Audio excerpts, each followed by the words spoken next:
한동훈 측에서 내세운 명분은 분명하거든요. 그러니까 윤석열과의 선긋기. 근데 그거를 안 받아주면서 그냥 빅텐트 하자 이러는 거는 딱히 의미가 없죠. 받아준다는 게 그 뭐 윤석열 사진을 뭐 밟고 지나가라 뭐 이런 얘기가 아니라 전직 대통령이 대선에 대해서 심지어 문재인 전 대통령도 멀쩡하게 퇴임한 높은 지지율로 퇴임한 문재인 전 대통령도 그런 식으로 대선이라든가 정치에 대해서 코멘트를 할 때 비판을 받는 게 현실인데 윤 전 대통령이 그러면 안 되죠. 근데 그런 거에 대해서 선을 긋는 적어도 그러니까 뭐 손절까지는 아니어도 거리를 뒀다. 이제는 같이 안 섞인다. 뭐 지금 선대위를 보면 옛날에 뭐 이렇게 붙어있던 분들도 있지만 이런 분들도 다들 입장이 바뀌었다. 라는 것 정도라도 보여주려고 노력을 하든가.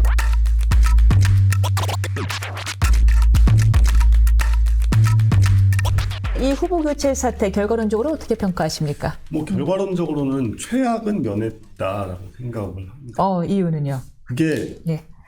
후보 교체가 아니, 지금 사실 판세를 어떻게 보시냐의 문제인데 이게 저는 기본적으로 이번 대선이 이제 어떻게 잘 지켜가면서 최대한 지켜가면서 싸움을 할 수 있냐 이런 거에 가깝다고 보기 때문에 만약에 그 실체가 뭔지 좀 불분명한 그 당심, 소위 당심이라는 것으로 이런 방식으로 후보 교체를 해서 내놓았다. 그래서 본선에 나갔다라고 한다면 훨씬 더 예상 불가능한 공격을 받고 예상 불가능한 타격을 입을 가능성도 컸기 때문에 이게 어차피 지금 승산을 막 굉장히 이제 막 이렇게 하면 저렇게 하면은 당장 승리가 눈앞에 보인다 이런 종류의 선거가 아닌 이상 어떤 명분을 어떻게 지켜가면서 갈 것이냐 이거거든요. 그렇죠. 근데 당원의 그러니까 민주주의라는 게 여러 차원이 있지만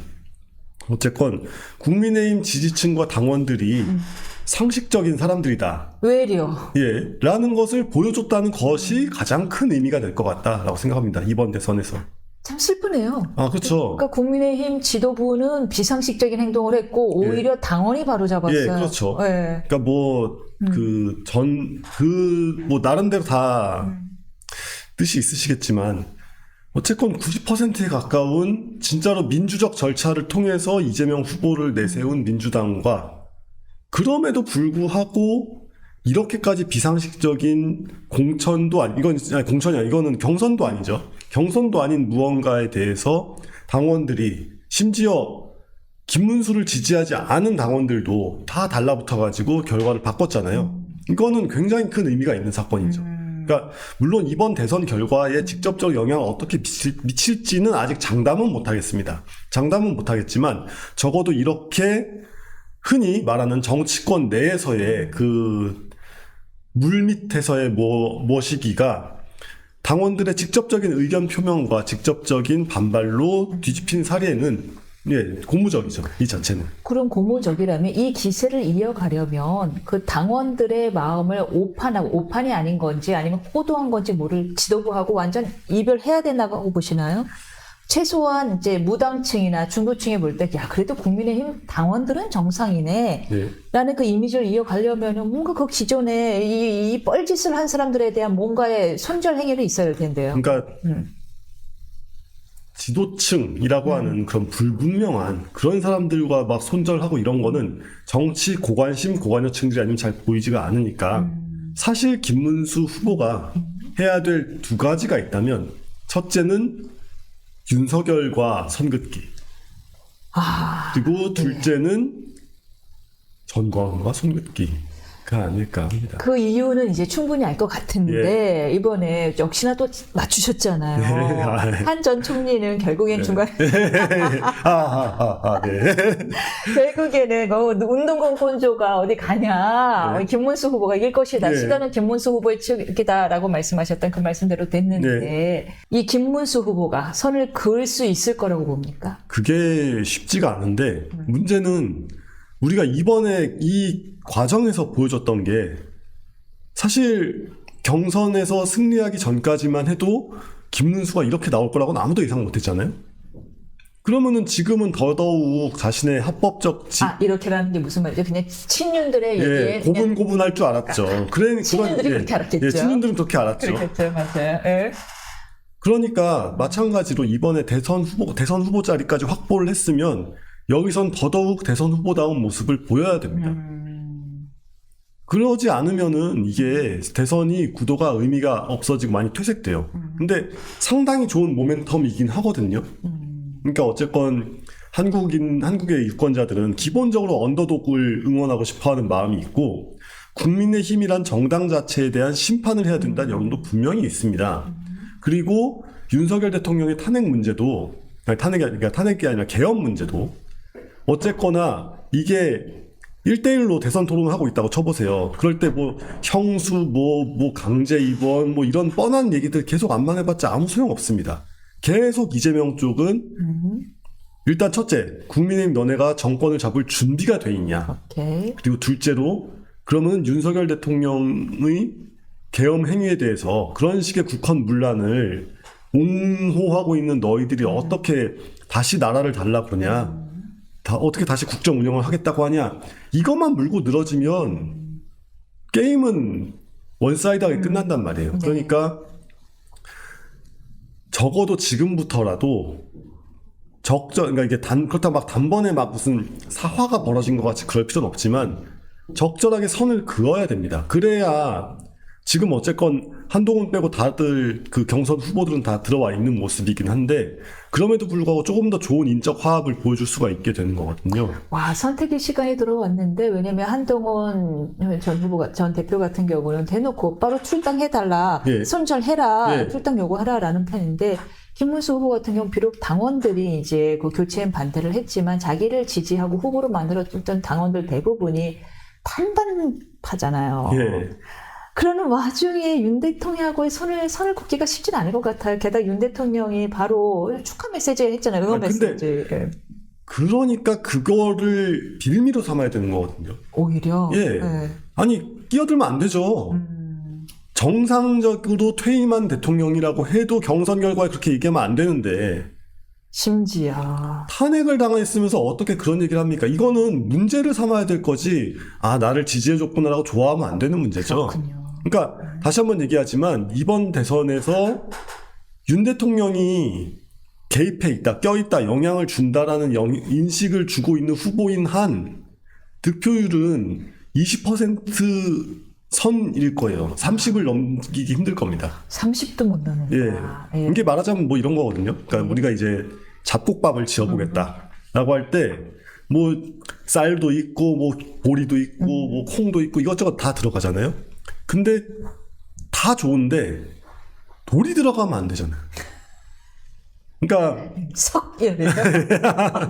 이게 돌이 뭐 처음에 우리가 공정과 상식 막 이러면서 윤석열 대통령을 지지했던 사람들의 그 마음 자체가 잘못된 게 아니라 어쨌건 그런 마음을 받아가지고 대통령이 된 다음에 계속 잘못된 선택을 하면서 너무 좁은 정치를 하고 그러면서 결과적으로는 이제 국회에 군대를 보내는 그런 결정까지 해버린 거 아니겠어요? 최악의 수를 썼어요. 예, 그러면은 어쨌건 김문수라는 후보가 강단이 있고 줏대가 있구나. 그리고 국민의힘 당원들은 설령 자기가 김문수를 지지하지 않았던 사람이라고 해도 경선이라는 절차와 합의된 규칙을 존중하는 그런 올바른 사람들이 많구나라는 인식이 국힘 내부 스스로뿐만이 아니라 외부에서도 어느 정도 그렇게 영향을 미치고 있는 이런 시점에 득이네요, 그거는. 예, 이건 득입니다. 전화위복이 된 거예요.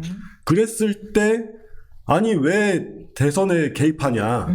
전직 대통령, 그것도 불명예스럽게 퇴임한 전직 대통령이 왜 대선에 개입하냐라고 하면서 곤주를 또 보여줘요. 예, 그렇죠. 출당을 시키는 것까지는 아니어도 적어도 확실하게 이건 아니다.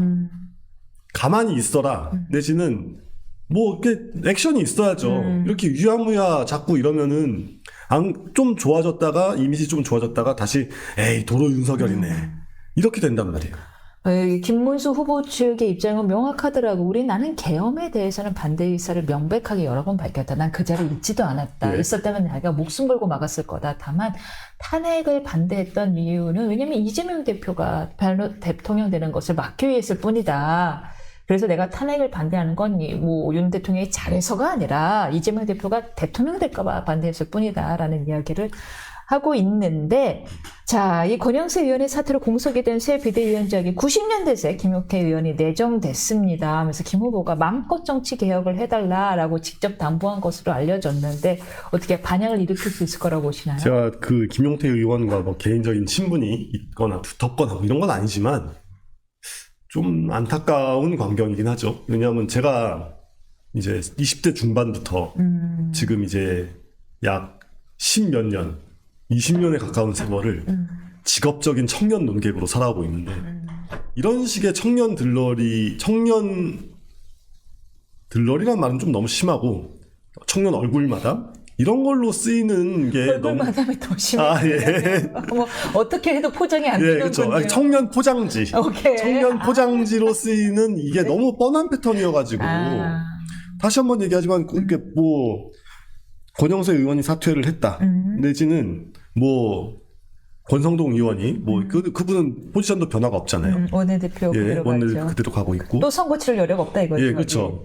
근데, 여기서 사실 그런 게 중요한 게 아니라, 그러니까 나랑 무관하거나 나를 위협하지 않을 누군가를 내세우는 거는 사실 어떤 유화적인 제스처로서 의미가 없고, 나한테 위협이 될 사람들한테 자리를 줘야 되거든요. 여지를 주고 자리를 주고 혹은 그들의 주장과 레토릭을 받아들여주는 그런 게 필요한데, 그러니까 다시 한번 얘기하지만 당이라는 게 언제까지 어디까지 용산의 영향에 있느냐.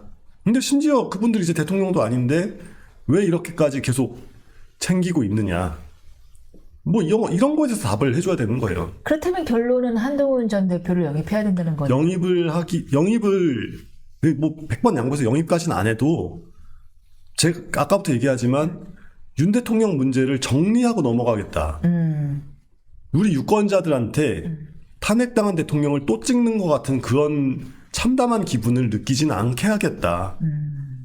물론 공정과 상식은 이어진다. 우리가 그거를 제대로 못해서 죄송하다. 뭐 이런 식으로 나가는 던가 여러 가지 방법이 있을 거 아니에요?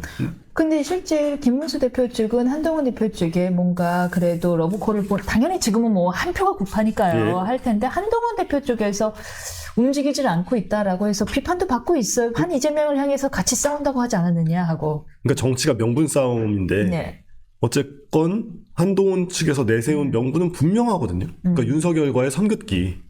근데 그거를 안 받아주면서 그냥 빅텐트 하자 이러는 거는 딱히 의미가 없죠. 그러니까 받아준다는 게 진짜로 막 그 뭐 윤석열 사진을 뭐 밟고 지나가라 뭐 이런 얘기가 아니라, 아까 말씀드린 것처럼 전직 대통령이 대선에 대해서, 심지어 문재인 전 대통령도 멀쩡하게 퇴임한, 높은 지지율로 퇴임한 문재인 전 대통령도 그런 식으로 대선이라든가 정치에 대해서 코멘트를 할 때 비판을 받는 게 현실인데, 윤 전 대통령이 그러면 안 되죠. 근데 그런 거에 대해서 선을 긋는, 적어도, 그러니까 뭐 손절까지는 아니어도 거리를 뒀다. 이제는 같이 안 섞인다. 뭐 지금 선대위를 보면 옛날에 뭐 이렇게 붙어있던 분들도 있지만 이런 분들도 다들 입장이 바뀌었다. 라는 것 정도라도 보여주려고 노력을 하든가. 어떤 식의 멘트면은 그런 메시지가 느껴질까요? 뭐 글쎄요. 근데 제가 갑자기 질문을 드려갖고. 근데 탈당, 출당 요구 같은 그런 단어가 너무 세잖아요. 사실 출당, 탈당. 꼭 이런 단어를 쓰지 않더라도 이제는 우리가 반성을 하고 국민의힘이 여러분이 보시는 것보다 훨씬 더 민주적이고, 국민의힘 지지층들도, 특히 내부 구성원 이전에 국민의힘 당원과 지지층들은 진심으로 민주주의를 원한다. 혹은 내가 탄핵을 반대했던 이유는 계엄이 잘해서가 아니고 윤 대통령이 잘했다는 것도 아니고 다만 이재명 대표를 막기 위했을 뿐이다. 나는 윤 대통령의 여러 실정의 원인이 있다라는 거는 인정한다. 예. 정도면 되지 않을까요? 그렇죠. 그러니까 예. 이재명을 반대한다는 말을 너무 반복하는 것도 솔직히 매우 이제 좀 너무 식상하게 느껴지니까 뭐 이렇게 얘기할 수 있겠죠. 그러니까 민주주의라는 것이 절차와 합의를 통해서 이루어지는 것인데, 절차와 합의를 전혀 존중하지 않는 그러니까 단 하나의 정당이 입법, 사법, 행정을 모두 틀어쥐는 그런 일만은 막아야 된다는 생각에 반대를 했다. 뭐 아무튼 정치인이니까 정치인적인 수사법 뭐 여러 가지가 있을 텐데 그렇게 접근을 해서 어쨌건 윤 대통령의 탄핵 자체도 그냥 받아들인다, 수용을 하고 있고 그럼에도 불구하고 우리가 뭐 그러니까 이런 거죠. 이게 김문수 후보가 이번에 보여준 탁월한 자질이 결국에는 그 버티는, 개긴다는 말 좀 그렇지만 버티는 걸 되게 잘한다는 걸 보여줬잖아요. 그러면은 여러분 대선이 끝나도 민주당의 의석은 그대로 있고 아마 저들이 대권을 가져간다면 거부권이 행사됐어야 될 수많은 법안들을 계속 다 밀어붙이면서 우리나라를 어디론가 끌고 갈 것이고 그런데 누가 대통령이 된다 한들 휘둘릴 것이 분명하다. 근데 나는 안 휘둘리겠다 라고 얘기를 할 수 있어야죠. 그리고 또 그런 말 하면 설득력이 있는 타이밍이잖아요. 지금 당심에 맞서서 휘둘리지 않는 정치인의 모습을 보여줬는데 그런가요? 그런 거 윤석열 시즌2 아닌가요? 아니 근데 절대 타협하지 않는 대통령? 아니 근데 지금 현실 인식이 좀 잘못된 것 같은 게 국민의힘 지지층들이 뭐 개헌을 하겠대요. 아니 어떻게 개헌을 합니까? 지금 180석 가지고 이렇게 행패를 부리고 있는 입법 독재라고 욕을 하면서 동시에 우리가 3년 내로 개헌을 하겠다 뭐 이런 얘기를 하고 있는데 저 사람들하고 개헌을 하겠다는 거잖아요. 저 사람들이 만드는 개헌안을 어떻게 받아들이면서 어떻게 개헌을 해요? 말도 안 되고 현실을 좀 현실 그대로 있는 대로 인정을 하고 논의를 시작해야 설득력이 생기죠.